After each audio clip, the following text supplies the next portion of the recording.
안녕하세요. 오늘 내용은 특히 무릎이나 관절 때문에 불편을 겪고 계신 분들께 꼭 도움이 되었으면 하는 마음으로 준비했습니다. 이 영상을 끝까지 보시면 관절 통증을 줄이는 데 도움이 될 수 있는 생활 습관과 음식, 그리고 실제로 효과 본 사례까지 알려드릴게요. 그런데 잘못된 방법을 계속 반복하시면 오히려 관절 건강이 더 나빠질 수 있다는 사실 알고 계셨나요? 저도 한때 무릎이 너무 아파서 집 앞 계단을 내려가는 것조차 힘들던 시기가 있었습니다. 병원을 여러 군데 다녀봤지만 딱히 효과가 없었죠. 그런데 지금은 일상생활이 불편하지 않을 만큼 통증 없이 지내고 있습니다. 그리고 그 비결은 생각보다 아주 단순한 것들이었습니다. 우선 관절염이 왜 생기는지부터 간단히 짚고 넘어가겠습니다. 가장 큰 원인은 나이와 함께 찾아오는 연골마모입니다. 연골은 관절 사이에서 완충 역할을 하는데 나이가 들수록 이 연골이 점점 닳아 없어지게 되죠. 하지만 그것만이 다는 아닙니다. 염증 반응, 유전적인 영향, 비만, 그리고 생활 습관 역시 관절염을 유발하거나 악화시키는 중요한 요인이 됩니다.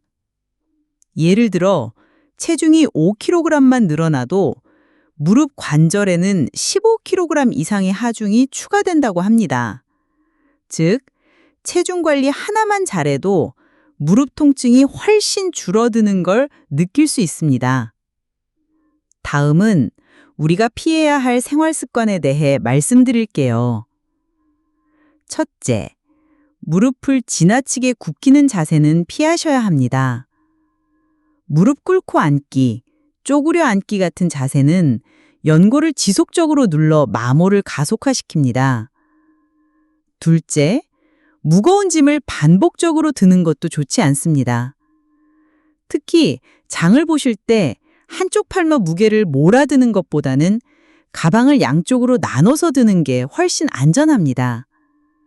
셋째, 무리하게 등산하거나 계단을 오르내리는 것도 관절에 큰 부담을 줍니다. 중간중간 쉬어가며 움직이시는 것이 좋습니다. 마지막으로 운동을 아예 안 하거나 갑자기 무리하게 운동을 시작하는 것도 문제입니다.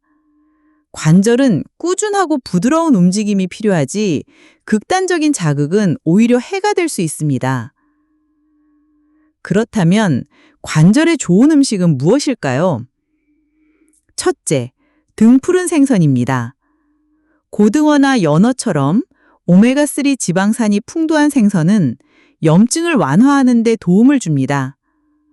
둘째, 두부, 브로콜리, 마늘, 올리브 오일 등 항산화 작용을 돕는 음식들도 관절 건강에 좋습니다. 셋째, 비타민 D가 풍부한 음식도 꼭 챙기셔야 합니다. 비타민 D는 뼈 건강을 지켜주는 중요한 역할을 하니까요. 또한 물을 자주 마셔주는 것도 잊지 마세요. 충분한 수분 섭취는 관절 내 윤활 작용을 도와줍니다. 반면에 피해야 할 음식들도 있습니다. 과자나 케이크처럼 당분이 많은 간식, 기름에 튀긴 음식, 탄산음료, 가공육 등은 염증을 유발하고 관절 건강을 해치는 원인이 될 수 있습니다. 다음은 제가 실제로 효과 본 생활 속 실천법입니다. 첫 번째는 매일 10분에서 15분 정도의 스트레칭입니다. 특히 허벅지 앞쪽과 엉덩이 근육을 강화하는 동작이 중요합니다. 무릎에 직접적인 무리를 주지 않으면서도 지지해주는 근육을 키워주는 운동이죠. 두 번째는 찜질요법입니다. 염증이 심하고 붓기가 있을 땐 냉찜질, 통증이 오래되고 굳은 느낌이 들 땐 온찜질이 효과적입니다. 세 번째는 수영이나 수중 걷기 운동입니다. 물속에서는 체중이 가벼워져서 무릎에 부담을 거의 주지 않고도 운동할 수 있습니다.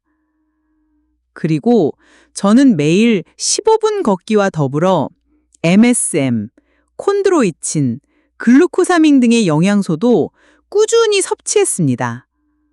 물론 이런 영양소는 사람마다 맞는 경우와 안 맞는 경우가 있으므로 반드시 병원이나 전문가와 상담 후 복용하시기를 권해드립니다. 관절염은 시간이 지나면 더 나빠지는 병입니다. 참는다고 나아지지 않습니다. 하지만 생활 습관을 조금만 바꾸고 움직임과 식단을 잘 조절하면 지금보다 훨씬 편안하게 지내실 수 있습니다. 이 영상이 조금이라도 도움이 되셨다면 주변 지인들께도 꼭 알려주세요. 좋아요와 구독. 그리고 댓글은 저에게 큰 힘이 됩니다. 여러분의 관절 건강 진심으로 응원합니다.